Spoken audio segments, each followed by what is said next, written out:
یہ دو ججز کو کیوں گھسیٹ کر لے کر آ رہے ہیں کہ جی انہوں نے بھی اختلاف کیا، دو نے اور نے اختلاف کر دیا، لہٰذا آپ نے کون سی ایسی نظیر موجود ہے جس کی بنیاد پر یہ سب کچھ جو ہے وہ کیا جا رہا ہے؟ نمبر 1 نمبر 2 یہ جو وفاقی وزیر قانون تارڑ صاحب ہیں، انہوں نے تو اپنا ایک فیصلہ سنا دیا اور وہ یہ کہتے ہیں کہ یہ 4-3 کا فیصلہ ہے۔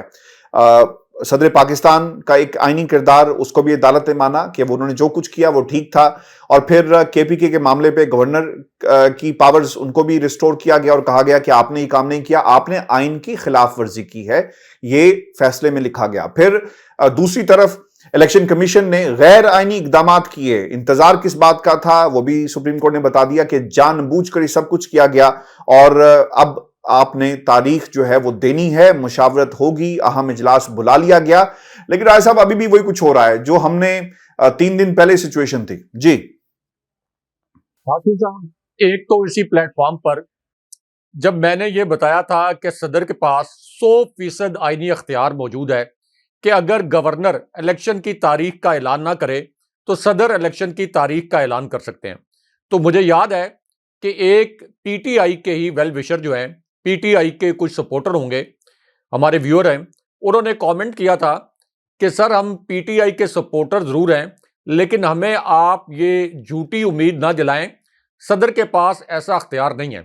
لیکن ہاشمی صاحب، آج وہ خبر بھی ہماری 100% درست ثابت ہوئی، اور سپریم کورٹ کے چیف جسٹس نے ہماری اس خبر کی توثیق کی جب انہوں نے یہ کہا اپنے فیصلے کے ایک نقطے میں کہ جب گورنر الیکشن کی تاریخ کا اعلان نہ کرے تو پھر بائی ڈیفالٹ صدر کے پاس یہ آئینی اختیار موجود ہے کہ وہ الیکشن کی تاریخ کا اعلان کر سکتے ہیں۔ اب ہاشمی صاحب کوئکلی میں ذرا آپ کو بتا دیتا ہوں کہ اعظم نذیر تارڑ جو چیف جسٹس صاحب کے خلاف بغاوت کروانے کی کوشش کر رہے ہیں، جن کی ماسٹر مائنڈ مریم نواز ہیں، اس کے پیچھے اصل کہانی کیا ہے؟ ایک تو ہاشمی صاحب، لوگوں کو اور ہمارے ویورز کو اور جتنے بھی جو سننے والے لوگ ہیں ان کو اپنے ذہن میں ایک اہم ترین نقطہ یہ رکھنا چاہیے کہ فاروق ایچ نائک نے پی ڈی ایم کی جانب سے اور پیپلز پارٹی کی جانب سے جو فل کورٹ بنانے کی درخواست جمع کروائی تھی کہ فل کورٹ بنایا جائے ان درخواستوں کو سننے کے لیے، یہ درخواست خود واپس لے لی تھی کہ اب ہمیں فل کورٹ نہیں چاہیے، ہم یہ چاہتے ہیں کہ یہی 5 رکنی بینچ جو ہے یہ ان درخواستوں کو سنے۔ اس کا مطلب یہ ہے کہ یہ جو 5 رکنی بینچ ہے اس کے اوپر اس وقت فاروق ایچ نائک نے اطمینان کا اظہار کیا تھا، پی ڈی ایم کی قیادت نے اطمینان کا اظہار کیا تھا، اور یہ ایک نیا بینچ تشکیل دیا گیا تھا۔ یعنی پہلے 9 رکنی بینچ، اس کے متعلق مطلب آپ یہ کہہ لیں کہ مریم نواز کی دھمکیوں کی وجہ سے اور مریم نواز کے دباؤ کی وجہ سے جسٹس اعجاز الحسن کو بینچ سے الگ ہونا پڑا تھا، حالانکہ اس وقت بھی سپریم کورٹ کو ان دھمکیوں سے مرعوب نہیں ہونا چاہیے تھا، چیف جسٹس صاحب کو اس وقت ان دھمکیوں کو رد کرنا چاہیے تھا، لیکن بہرحال ان دھمکیوں کی وجہ سے چونکہ یہ سیسیلین مافیا کی طرح ایکٹ کرتے ہیں تو جسٹس اعجاز الحسن جو کہ جسٹس فائز عیسیٰ کے بعد چیف جسٹس بنیں گے ان کو بینچ سے الگ ہونا پڑا، اور اسی طرح جسٹس مظاہر نقوی کو بھی بینچ سے الگ ہونا پڑا۔ اب اس کے بعد جو 5 رکنی بینچ بنا، یہ ایک نیا بینچ تشکیل دیا گیا تھا۔ اب ایک نیا بینچ جب تشکیل دے دیا گیا تو اس کا مطلب یہ ہے کہ جو ارکان اس بینچ کا حصہ نہیں ہے وہ تو کسی بھی صورت اس بینچ میں شمار نہیں کیے جا سکتے، اور سب سے اہم بات کہ فل کورٹ بنانے کی درخواست خود پی ڈی ایم نے، پیپلز پارٹی کی قیادت نے واپس لے لی تھی۔ یہ ایک سب سے بڑا ایویڈنس ہے کہ خود فاروق ایچ نائک نے کہا تھا عدالت کے اندر اپنا جو بیان سبمٹ کیا کہ ہم چاہتے ہیں کہ یہی 5 رکنی بینچ، بار بار میں یہ الفاظ اس لیے دہرا رہا ہوں کہ یہ الفاظ استعمال کیے گئے کہ ہم یہ چاہتے ہیں کہ یہ 5 رکنی بینچ ان آئینی درخواستوں کو سنیں۔ اب ہاشمی صاحب، اس کا مطلب یہ ہے کہ اس 5 رکنی بینچ نے یہ فیصلہ کرنا تھا، 3 جج صاحبان ایسے ہیں جنہوں نے آئین کو اپ ہولڈ کیا، انہوں نے آئین کی جو ایک بڑی سمپل سی شک ہے کہ کسی بھی صورت 90 دن سے آگے الیکشن نہیں جا سکتا اگر آپ کی صوبائی اسمبلیوں نے اپنا ٹینیور پورا نہ کیا ہو۔ اگر ٹینیور پورا کیا ہو 5 سال کا تو پھر 60 دن کے اندر الیکشن کروانے ہوتے ہیں، اور اگر ٹینیور پورا نہ ہو تو پھر 90 دن کے اندر ہر صورت میں الیکشن کروانے ہوتے ہیں، اور یہ معاملہ ہاشمی صاحب سپریم کورٹ تک جانا ہی نہیں چاہیے تھا۔ یعنی بظاہر یہ لگ رہا ہے پاکستان جیسے حالات میں، چونکہ یہ ایک ناکام ریاست ہے جہاں پہ سیسیلین مافیا کا راج ہے، ہاشمی صاحب یہ اتنا سمپل معاملہ تھا کہ 90 دن کے اندر الیکشن ہونے تھے، ہونا تو یہ چاہیے تھا ساتھ کہ سپریم کورٹ کے جو چیف جسٹس صاحب ہیں اور یہ جو معزز جج صاحبان ہیں، جن 3 جج صاحبان نے یہ فیصلہ سنایا، ساتھ ہی وہ election commission, chief election commissioner پر بھی توہین عدالت جو ہے وہ ان کے اوپر بھی لگاتے کہ یہ تو آئین کے اندر لکھا ہوا ہے، آپ نے کیسے آئین شکنی کی۔ لیکن چلیں، بہرحال پاکستان میں جس قسم کا عدالتی نظام ہے، یہ بھی غنیمت ہے کہ اس قسم کا فیصلہ سامنے آیا۔ اب یہ جو اعظم نذیر تارڑ کر رہے ہیں ہاشمی صاحب، یہ تو بہت خوفناک کھیل کھیل رہے ہیں۔ یہ تو اس وقت سپریم کورٹ کو روندنے کے لیے تیار ہیں، اس وقت یہ چیف جسٹس صاحب پر حملے کروانے کے لیے تیار ہیں۔ انہوں نے پہلے سپریم کورٹ کے اندر بغاوت کروائی،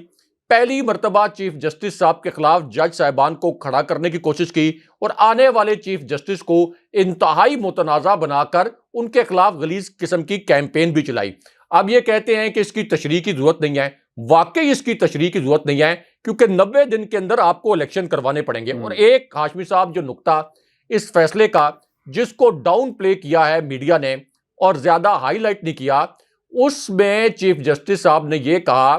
کہ اسمبلیاں تحلیل ہونے کی جو تاریخ تھی، پنجاب اسمبلی اور کے پی اسمبلی، ان میں جو 4 دن کا فرق تھا، تو انہی تاریخوں سے آگے 90 دن کاؤنٹ ہونے چاہیے، یعنی آئین کے تحت انہی تاریخوں سے آگے 90 دن کے اندر یہ الیکشن ہونا چاہیے۔ اور پھر سب سے اہم نقطہ ہاشمی صاحب، جس سے الیکشن کمشنر یعنی چیف الیکشن کمشنر سکندر سلطان راجہ اور گورنرز کو آپ یہ کہہ لیں کہ ایک وارننگ بھی دی گئی کہ چیف جسٹس صاحب نے یہ کہا اپنے فیصلے میں کہ گورنر کے پی نے جب اسمبلی تحلیل کرنے کی ایڈوائس منظور کر لی، جب انہوں نے منظور کر لی تو ان کو 48 گھنٹے کے اندر الیکشن کی تاریخ دینی تھی۔ انہوں نے الیکشن کی تاریخ نہ دے کر آئین شکنی کی ہے اور آئین کی خلاف ورزی کی ہے۔ ہاشمی صاحب، اس کے اوپر تو گورنر کے پی کے اوپر آئین شکنی کا مقدمہ بھی بن سکتا ہے، آئین شکنی کا مقدمہ بنا کر آرٹیکل 6 کے تحت ان کے خلاف مقدمہ بھی چل سکتا ہے۔ لیکن اس وقت ہاشمی صاحب جو میرے پاس اطلاع ہے، جو میں آپ کو ایک بریکنگ نیوز دے رہا ہوں، وہ یہ ہے کہ شہباز شریف نے ہنگامی طور پر پرائم منسٹر ہاؤس میں اپنے جو قانونی مشیر ہیں ان سب کو بلایا، ان سے یہ پوچھا کہ ہمیں کوئی وے آؤٹ بتائیں کہ ہم سپریم کورٹ کے اس فیصلے کو کیسے رون سکتے ہیں۔ ہم سپریم کورٹ کے فیصلے کو نہ مانیں تو کیا براہ راست مجھ پر توہین عدالت لگ سکتی ہے؟ اب وہاں پر فیصلہ یہ کیا گیا ہے کہ اگر ان کو اپنے 4-5 مورے قربان بھی کرنے پڑے، اگر 3-4 لوگوں کے اوپر توہین عدالت بھی لگ گئی، اگر اٹارنی جنرل کو جنہوں نے آ کر بھونڈی قسم کی دلیلیں دیں، اگر ان کو استعفیٰ بھی دینا پڑے، تو تب بھی ہم جا کر سپریم کورٹ میں یہ بہانہ بنائیں گے کہ ہمارے پاس فنڈز نہیں ہے الیکشن کروانے کے لیے، ہم یہ بہانہ بنائیں گے کہ اس وقت سیکیورٹی کی صورتحال ٹھیک نہیں ہے، اور ہر ممکن کوشش کریں گے کہ سپریم کورٹ کے اس فیصلے کو ہم تسلیم نہ کریں۔ اس طرح کے گھنونے پلان جو ہیں بالکل ٹھیک ہے، منسٹر ہاؤس میں بیٹھ کر بنائے گئے۔ 2 چیزیں بڑی اہم ہیں، اور یہ بھی اب نقطہ اٹھایا گیا وہیں پہ انہی اعظم نذیر تارڑ صاحب کی طرف سے کہ معاملہ آلریڈی جو آپ کی دوسری 2 عدالتیں ہیں، پشاور ہائی کورٹ کا حوالہ دیا اور ہائی کورٹ لاہور کا حوالہ دیا کہ وہاں پر یہ پینڈنگ ہے، اپیل میں گئے ہیں اور وہاں پر بھی تشریح ہو سکتی ہے۔ راجہ صاحب، بڑی سیدھی سی بات ہے کہ آپ کو لگتا ہے کہ کیا ان عدالتوں کو کیونکہ اپیل کے اندر 2 جج بیٹھتے ہیں، ڈی بی بنے گی، 2 ججز ہوں گے، اور پھر اگر ایک جج دوسرے سے اختلاف کرتا ہے تو پھر معاملہ کٹائی میں پڑ جائے گا، وہاں پر بھی کیا پی ڈی ایم اپروچ کر سکتی ہے، کوشش کر سکتی ہے؟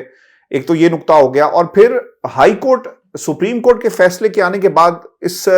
پورے معاملے کو کس طرح دیکھے گی، یہ بھی ایک انتہائی اہم نقطہ ہے۔ اور پھر راج صاحب، جہاں تک پیسوں کا اور سیکیورٹی کا معاملہ ہے نا، یہ تو ہمیں یاد رکھنا چاہیے، ہم نے اسی پلیٹ فارم پہ بار بار یہ کہا کہ پی ایس ایل کی اگر سیکیورٹی ٹھیک ہے نا، اور غیر ملکی کھلاڑیوں کو سیکیورٹی مل سکتی ہے، تو پھر پاکستان کے حالات ٹھیک ہیں۔ یا تو آپ اس بیانی سے ہٹ جائیں کہ ملک کے حالات خراب نہیں ہیں، کرکٹ ٹیمز کو آپ بلاتے ہیں، لوگوں کو بلاتے ہیں، پرچار کرتے ہیں پوری دنیا میں، یا پھر اس پہ قائم رہیں، اور اگر پی ایس ایل ہو سکتا ہے تو پھر جناب الیکشن بھی جو ہے اس ملک کے اندر ہو سکتا ہے۔ یہ صرف بھونڈی ایک کوشش ہے جو آپ جس طرح بتا رہے ہیں کہ وزیراعظم ہاؤس میں ایک نیا پلان، جو بریکنگ نیوز دی ہے آپ نے، ایک تیار ہو رہا ہے اس کو روکنے کے لیے۔ حافظ صاحب، ایک تو سپریم کورٹ کے احکامات کو ہائی کورٹس ریویو نہیں کر سکتی۔ ہائی کورٹس کے جو احکامات ہیں، ہائی کورٹس کے جو فیصلے ہیں، ان کو سپریم کورٹ ریویو کر سکتی ہے۔ سپریم کورٹ سپیریئر کورٹ ہے اور اس کے پاس یہ اختیار ہے کہ وہ ہائی کورٹس کے فیصلوں کو ریویو کر سکے۔ نمبر 2، سپریم کورٹ نے بڑے واضح طور پر یہ ریمارکس بھی دیے کہ الیکشن ایک قومی معاملہ ہے، اور حیرت کی بات ہے کہ لاہور ہائی کورٹ میں اس قومی نوعیت کے معاملے پر دو ہفتوں ڈیلے کا کیوں کیا گیا؟ التوا، دو ہفتوں کا التوا ملتا رہا۔ یہ تو اٹ سیلف جو ہے وہ لاہور ہائی کورٹ کے اوپر سوالات سپریم کورٹ کی جانب سے اٹھائے گئے ہیں۔ دوسری جانب ہاشمی صاحب، ایک آئینی شک جس کا بار بار چیف جسٹس صاحب نے ذکر کیا کہ صرف ایک آرٹیکل 254 کے تحت الیکشن کو تاخیر کا شکار کیا جا سکتا ہے۔ آرٹیکل 254 یہ کہتا ہے کہ اگر آپ کے ملک پر حملہ ہو جائے یا اگر آپ کے ملک میں بڑے پیمانے پر کوئی قدرتی آفت آ جائے تو صرف اس صورت میں الیکشن تاخیر کا شکار ہو سکتا ہے، اور ظاہر ہے کہ یہ جو دونوں سچویشنز ہیں یہ اس وقت پاکستان میں نہیں ہیں، تو اس وجہ سے کوئی ایک وجہ نہیں ہے کہ اس وقت الیکشن میں کسی قسم کا ڈیلے کیا جاتا۔ اب ہاشمی صاحب، اس میں جو شہباز شریف کی ڈوبتی ہوئی کشتی ہے، اس سے ایم کیو ایم نے بھی اب چھلانگ مارنے کی کوشش کی، کیونکہ آپ کو پتا ہے کہ ایم کیو ایم جو ہے وہ سیاسی طور پر کس طرح بلیک میلنگ کرتی ہے۔ جیسے یہ فیصلہ سامنے آیا، ایم کیو ایم کو یاد آ گئی کہ آصف علی زرداری نے ہم سے جو وعدے کیے گئے تھے وہ وعدے پورے نہیں کیے۔ اس کے بعد شہباز شریف کو چاروں ناچار آج کے اتنے کریٹیکل ڈے پر ایم کیو ایم کے ڈیلیگیشن سے ملاقات کرنی پڑی، اور اب سرکاری وسائل سے ایک طرف ہم پوری دنیا سے بھیک مانگ رہے ہیں، تو اب مراد سے نوازا گیا ہے ایم کیو ایم کو ایک ایسی صورتحال میں جب پاکستان کی معیشت دیوالیہ ہو چکی ہے۔ اور ایک اور خبر یہ فیصلے سے ریلیٹڈ بھی ہے کہ آج ہی کے دن میں یہ جو نااہل حکومت ہے اس کا وہ کارنامہ بھی سامنے ہے ہاشمی صاحب، کہ جو عالمی ریٹنگ ایجنسی ہے موڈیز، اس نے پاکستان کی معیشت کو ایک اور نیچے درجے میں پھینک دیا ہے، اور آج یہ کہا ہے کہ پاکستان کی ریاستی گارنٹیز فالٹر کر گئی ہیں اور پاکستان مکمل طور پر دیوالیہ ہو گیا ہے۔ تو اب آپ بتائیں کہ یہ جو کرپٹ اور نائل حکومت ہے، ایک تو معیشت کو انہوں نے مکمل طور پر ڈبو دیا، اور اب یہ سپریم کورٹ کے اوپر حملہ آور ہو رہے ہیں، اور یہ جو سپریم کورٹ پر حملہ آور ہونے والے کردار ہیں یہ سارے اشتہاری ہیں، یہ سارے مجرم قرار پائے ہیں، عدالتوں سے اشتہاری مجرم پیشہ ور مفرور قرار پائے ہیں۔ یہ جو آپ کی پوری کیبنٹ ہے اس کے اندر 85% لوگ جو ہیں وہ ضمانتوں پر تھے، تو یہی لوگ اب عدالتوں پر حملہ آور ہیں اور عجیب و غریب قسم کی تشریح کر رہے ہیں۔ اب یہاں پر دیکھنا یہ ہے کہ چیف جسٹس صاحب اور ان کے ساتھ یہ جو ان کے برادر ججز ہیں یہ آئین کی بالادستی کے لیے کس طرح آپ یہ کہہ سکتے ہیں کہ اپنی فوٹنگ پر یہ کھڑے رہتے ہیں اور آئین کی جو بالادستی ہے اس کو یقینی بناتے ہیں۔ اچھا راج صاحب، خان صاحب نے جیل بھرو تحریک معطل کرنے اور انتخابی مہم کے آغاز کا باقاعدہ جو ہے اعلان کر دیا ہے، اس پر کافی غور و خوض کیا گیا اور اب یہ فیصلہ کر لیا گیا ہے کیونکہ سپریم کورٹ آف پاکستان کا فیصلہ آیا اور اس پر اب مشاورت جو ہے وہ کی جائے گی۔ لیکن مجھے ایسا لگتا ہے کہ یہ معاملہ ایک بار پھر کھٹائی میں پڑے گا اور کوئی نہ کوئی بہانہ بنایا جائے گا، اور سپریم کورٹ کو دوبارہ جو ہے کوئی نہ کوئی درخواست کسی نہ کسی پلیٹ فارم پر ضرور لے کر جائیں گے جب یہ روکیں گے۔ لیکن ہیونگ سیڈ دیٹ رائے صاحب، تحریک کا باقاعدہ اختتام ہو رہا ہے جیل بھرو، اور پھر معطل کر دی گئی، اور دوسری طرف انتخابات کی تیاری کی طرف پاکستان تحریک انصاف جا رہی ہے۔ نون لیگ والے کیا سوچ رہے ہیں یہ بھی ہمیں بتائیے گا، اور پھر دوسری طرف آپ کو لگتا ہے کہ یہ جو ایک لیول پلینگ فیلڈ کی جو ہم اکثر بات کرتے ہیں، خواجہ سعد رفیق نے کیا کیا؟ وہ یہ کہتے ہیں کہ نواز شریف کے لیے سزائیں اور عمران خان کے لیے جزائیں انصاف کا خون ہے۔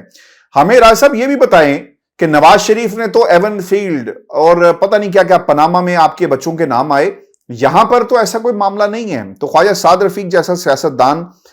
جی حضوری میں اتنا آگے کیوں نکل گیا کہ اسے سچ نظر نہیں آ رہا؟ یہاں پر کون سا پاناما ہے جس میں عمران خان کا نام آیا؟ اور پھر یہ جو لاڈلائزم ملک کے لیے خطرہ بنتا جا رہا ہے، یہ بھی بتا دیں۔ یہ جو شرجیل میمن صاحب ہیں جس طرح عمران خان پر تنقید کر رہے ہیں کہ مریم نواز عدالتوں پر حملے کرتی ہیں، عدالتیں بڑے صبر کا مظاہرہ کرتی ہیں، کوئی سو موٹو نہیں لیا جاتا، کوئی بلایا نہیں جاتا، اور عمران خان پر ایک مقدمہ دائر کر دیا گیا ہے، اور رائے صاحب اور یہ جوڈیشل کمپلیکس پر حملے، اور پھر رانا ثناء اللہ نے یہ کہہ دیا ہے کہ ہم عمران خان کو گرفتار کریں گے اور کوشش کریں گے کہ عمران خان گرفتار ہو جائے۔ آپ کے پاس کچھ نہیں نکلا تو آپ نے ایک دروازہ نکالا جو ٹوٹ گیا، عوام کا سمندر تھا، اور انہوں نے 21 لوگوں کو رائے صاحب گرفتار کیا ہے، دہشت گردی کی دفعات بھی لگائی گئی ہیں اس کے اندر۔ ہاشمی صاحب، جب یہ سوال کیا جاتا ہے کہ شہباز شریف پر 16 ارب روپے کی کرپشن کے شواہد تھے، اس کا جواب یہ دیا جاتا ہے ہم عمران خان کو گرفتار کریں گے۔ جب سپریم کورٹ کا فیصلہ یہ کہتا ہے کہ آئین کے تحت 90 دن کے اندر الیکشن کروانے چاہیے، ان کا جواب یہ ہوتا ہے کہ ہم عمران خان کو گرفتار کریں گے۔ جب یہ کہا جاتا ہے کہ مریم نواز نے سپریم کورٹ میں جعلی ٹرسٹ ڈیڈ اور جعلی قطری خط جمع کرایا تھا، تو ان کا جواب یہ ہوتا ہے کہ ہم عمران خان کو گرفتار کریں گے۔ جب یہ ضمنی الیکشن میں بدترین شکست کھاتے ہیں، یعنی 2 ضمنی الیکشن میں پہلے 3/4 اکثریت سے عبرتناک شکست کھائی، اب جام پور کا اور جو راجن پور کا الیکشن تھا، بائی الیکشن جو کہ ایک حلقے میں ہوا، اس میں بدترین شکست کے بعد بھی ان کے پاس بس ایک جواب ہے کہ ہم عمران خان کو گرفتار کریں گے۔ عمران خان صاحب نے تو ابھی کیمپین بھی نہیں کی، تو اس کا آپ دیکھ لیں کہ جام پور میں اور راجن پور میں کیا نتیجہ آیا تھا۔ اور اب تو عمران خان صاحب ظاہر ہے کہ یہ کے پی اسمبلی میں اور جو پنجاب اسمبلی کے الیکشن ہونے ہیں، اس میں وہ باقاعدہ خود کیمپین بھی کریں گے۔ اب انہیں خوف یہ ہے کہ 2/3 اکثریت نہیں، 3/4 اکثریت بھی نہیں، ہو سکتا ہے کہ خان صاحب کوئی 85% کے قریب جو نشستیں ہیں وہ کے پی اسمبلی میں اور پنجاب اسمبلی میں حاصل کر لیں۔ اس کے بعد ان کا پلان جو ہے ہاشمی صاحب، قومی اسمبلی میں دھاندلا کروانے کا، قومی اسمبلی کے الیکشن میں، وہ ذرا سا مشکل ہو جائے گا، کیونکہ کے پی میں جب خان صاحب کی حکومت دوبارہ بن جائے گی، جب پنجاب میں حکومت دوبارہ بن جائے گی، تو یہ ٹینیور ہوگا پنجاب اسمبلی کا 5 سال کا۔ یعنی ایسا نہیں ہے کہ پنجاب اسمبلی کوئی اکتوبر میں جا کے دوبارہ تحلیل ہو جائے گی، کے پی اسمبلی اکتوبر 2023 میں تحلیل ہو جائے گی، یہ 5 سال تک پھر اسمبلیاں قائم رہیں گی۔ اور پھر پنجاب میں جو قومی اسمبلی کے حلقے جن کے اوپر ریگنگ کا پلان پہلے سے انہوں نے بنایا ہوا ہے، دھاندلی کا، کے پی میں جو قومی اسمبلی کے حلقے ہیں وہاں جو انہوں نے ریگنگ کا پلان بنایا ہوا تھا اپنی مرضی کے، وہاں پر کے پی میں کیئر ٹیکر سیٹ اپ کے جو انہوں نے قائم کرنا تھا، اور وفاق میں جو اپنی مرضی کا راجہ ریاض کے ساتھ نام نہاد مشاورت کر کے جو ایک نام نہاد وزیر اعظم لانا تھا، تو وہ پورا پلان ان کو فیل ہوتا ہوا نظر آ رہا ہے۔ اب ذرا آپ پوچھیں مریم نواز سے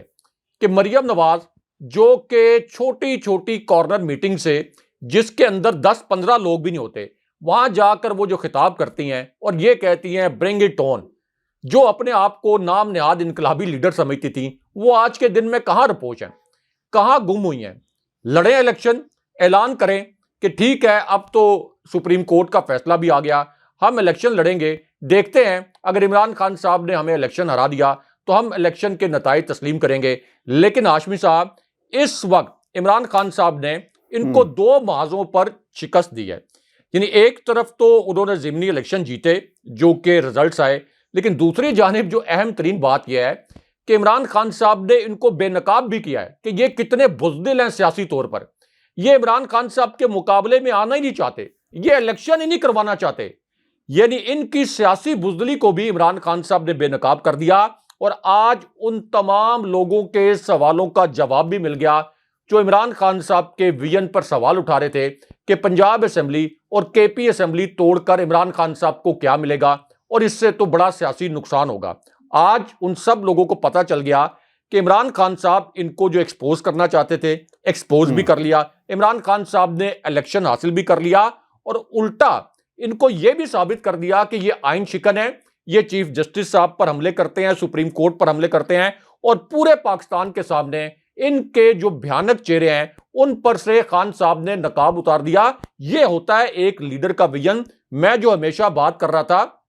کہ ایک لیڈر جو ہے وہ بہت دور تک دیکھنے کی صلاحیت رکھتا ہے۔ اب ظاہر ہے کہ کارکنوں کی اپنی اوپینین ہوتی ہے، کچھ کارکن جذباتی بھی ہوتے ہیں، تو کچھ لوگ اس طرح سے سوالات اٹھا رہے تھے، لیکن اس وقت بھی ہمیں پتا تھا کہ عمران خان صاحب نے جس طرح پہلے ناممکنات کو ممکن کر کے دکھایا، یہ ناممکن جو ایک عمل لگ رہا تھا اس کو بھی وہ ممکن کر کے دکھائیں گے۔ راج صاحب، پاکستان کے جو طاقتور حلقے ہیں وہ سٹیک ہولڈرز ہیں اس نظام کے، اور ہمیشہ خان صاحب بھی کہتے ہیں کہ ان کو اپنا جو اثر و رسوخ ہے انتخابات کے لیے استعمال کرنا چاہیے تاکہ جمہوریت جو ہے وہ ڈیریل نہ ہو اور باقاعدہ ٹریک پہ آ سکے۔ اس فیصلے کے بعد جمہوریت کی فتح ہوئی ہے، امپلیمنٹ کروانا ہے، کیا سوچ رہے ہوں گے اس وقت طاقتور حلقے پاکستان کے؟ جی ایچ کیو راج صاحب کیا سوچ رہا ہے اس وقت؟ ہاشمی صاحب، جی ایچ کیو اور فوج کے بجٹ پر 20 ارب روپے کا کٹ لگ گیا۔ ایک طرف جہازی سائز کی کابینہ، دوسری جانب مریم نواز کو 64 گاڑیوں کا سرکاری پروٹوکول، اس کے لیے تو وسائل ہیں، لیکن فوج کے بجٹ پر 20 ارب روپے کا کٹ لگ چکا ہے۔ آپ کی اکانومی مکمل طور پر تباہ ہو چکی ہے، اور اب ملک میں اس قسم کا یہ انتشار پھیلا رہے ہیں جہاں پہ سپریم کورٹ کے جج صاحبان کو ایک دوسرے کے ساتھ دست و گریبان کر رہے ہیں، یعنی ملک میں انتشار بھی پھیلا رہے ہیں، ملک کو دیوالیہ بھی کر رہے ہیں. تو اس پوری صورتحال میں کوئی بھی جی ایچ کیو، یعنی جنرل عاصم منیر کا جی ایچ کیو، کسی بھی آرمی چیف کا جی ایچ کیو، کسی بھی آرمی چیف کی اسٹیبلشمنٹ ہو، تو وہ کیا اس پوری صورتحال میں یہ جو سچویشن ہے اس کے لیے اطمینان کا باعث ہو سکتی ہے؟ ایک تو پہلے یہ اطلاع گردش کر رہی ہے کہ جو اس حکومت کی معاشی ناکامیاں ہیں اس کے اوپر جی ایچ کیو میں ایک اضطراب پایا جاتا ہے. اب ظاہر ہے کہ جی ایچ کیو ایک اسٹیبلشمنٹ کا نام ہے، تو اس طرح کی اطلاعات گردش کر رہی ہیں کہ پہلے ہی ایک اضطراب موجود ہے، خاص طور پر یہ فوج کے بجٹ پر جو کٹ لگایا گیا ہے. اور دوسری، اب جس قسم کا یہ تفرقہ اور انتشار پھیلا رہے ہیں اور جس طریقے سے سپریم کورٹ پر حملہ آور ہو رہے ہیں، تو جی ایچ کیو ان کی نااہلی، ان کی کرپشن، ان کی نالائکی اور اس کے بعد جس طریقے سے یہ ملک کو تقسیم کر رہے ہیں، تو ان کا بوجھ زیادہ دیر تک نہیں اٹھا سکتا. اور الٹیمیٹلی آپ یہ دیکھیں گے کہ عمران خان صاحب کی جس طرح کی پاپولیرٹی کی ویو ہے، جس طرح سے آئین کے تحت یہ فیصلہ آیا سپریم کورٹ کا، تو الٹیمیٹلی آپ دیکھیں گے کہ جی ایچ کیو کو ان سے دوری اختیار کرنی پڑے گی اور ان کا بوجھ اٹھانا جی ایچ کیو کے لیے ممکن نہیں ہوگا. بہت شکریہ صاحب. ویورز، یہ آج کا ہمارا شو تھا. اپنے کمنٹس ضرور بھیجیے گا اور چینل کو ضرور سبسکرائب کریں. مجھے اور ابراہیم راہی صاحب کو اجازت دیجیے. اللہ نے اللہ نے